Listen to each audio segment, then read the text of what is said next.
দাস ২ নং বাঙালীপাৰাৰ বাক্সা জিলাৰ ঘৰ। তেওঁক আমি ২০১৫ চনত কিবা এটা প্ৰশিক্ষণৰ যোগেদি লগ পাইছিলোঁ আৰু প্ৰশিক্ষণৰ পিছত তেওঁ মোক লগ কৰিছিল।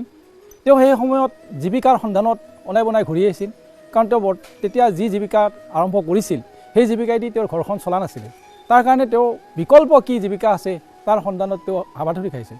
তেতিয়া মোক লগ কৰাত তেওঁ এটা মনৰ সন্তুষ্টি এটা প্ৰকাশ কৰিছিল যে মাছৰুম কি, কাঠফুলা কি, মই কাঠফুলা বা মাছৰুমৰ খেতি কৰিবলৈ আৰম্ভ কৰোঁ। আৰু সেই সূত্ৰে তেওঁক আমি আমাৰ কৃষি বিজ্ঞান কেন্দ্ৰ বাক্সাৰ পৰাও প্ৰশিক্ষণ দিয়া হ'ল।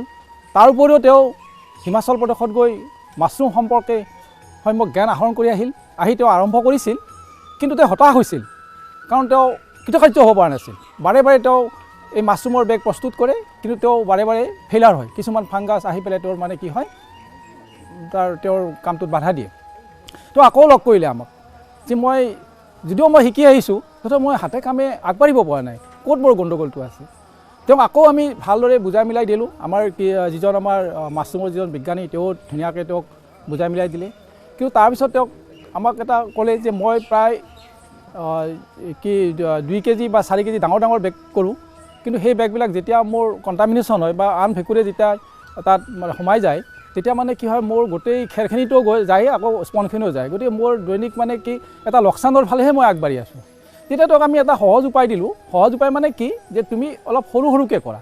1 কেজি খেৰৰে এটা ধৰিব পৰা বেগ আনি পেলাই সেই বেগত 1 কেজিকৈ আৰম্ভ কৰা। কাৰণ তুমি যিহেতু তোমাৰ হাতৰ প্ৰেক্টিছটো অহা নাই, গতিকে তুমি যদি নষ্ট হয় 1 কেজি খেৰহে মানে পেলাই দিব লগা হ'ব।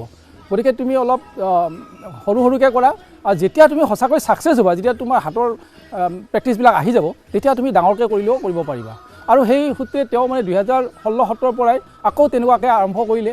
কিন্তু তেওঁ সঁচাকৈ কৃতকাৰ্য হ'ল, আৰু কৃতকাৰ্য হৈ কিন্তু তেতিয়াৰ পৰা তেওঁ সেই বেগৰ যিটো ছাইজ, সেই ছাইজটো আজিলৈকে তেওঁ নেৰিলে।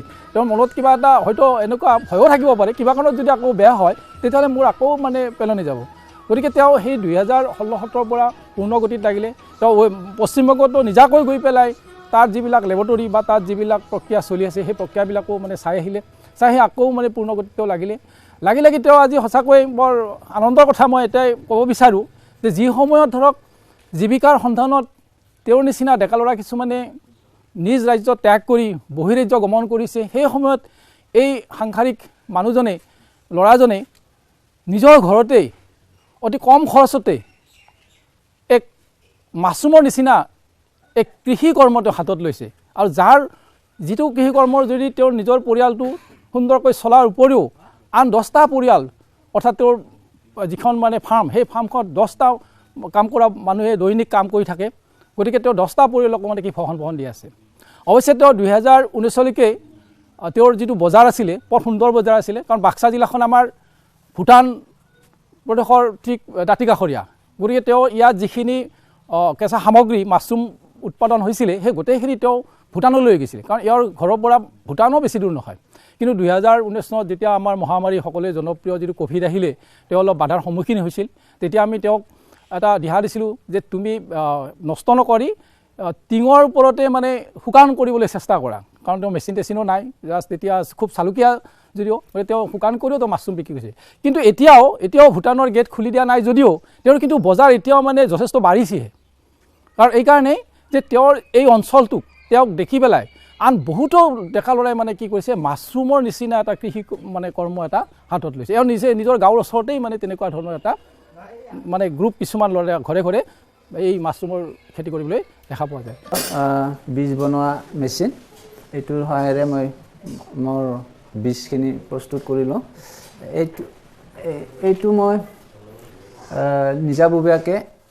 নিজাববীয়াকৈ কিনি লৈছোঁ, চৰকাৰৰ সাহায্যৰ দ্বাৰা নহয়। মই এইটো পাইছিলোঁ এটা পুৰাণ লেব নলবাৰীত আছিল, তেওঁলোকৰ পৰা মই সংগ্ৰহ কৰি আনি গ্ৰামীণ বিকাশ বেংকৰ পৰা 1.5 লাখ টকা লৈ পেলাই এইটো মই কিনিছিলোঁ। সেনেকৈ আজি মই মোৰ যিখিনি লাগতিয়াল স্পন মই নিজৰ ঘৰতে হয়। মই এইটোত অষ্টিটাছ বুলি চাইণ্টিষ্টসকলে চিনাক্ত কৰা সেইটো কৰি আছোঁ। অষ্টিটাছৰ যিটো প্ৰজাতি, সেইটোৱে কৰোঁ মই।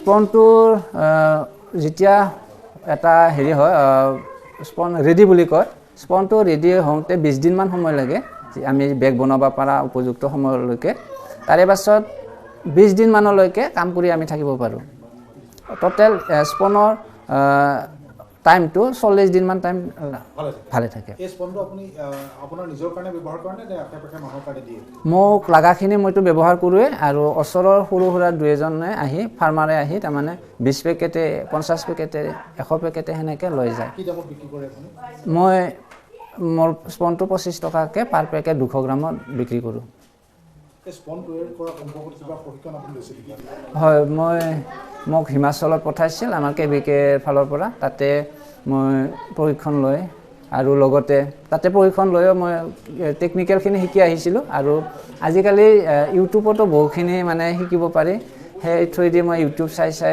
অলপ আখুৱাবিলাক দূৰ কৰি লৈ এনেকৈ বনাই আছোঁ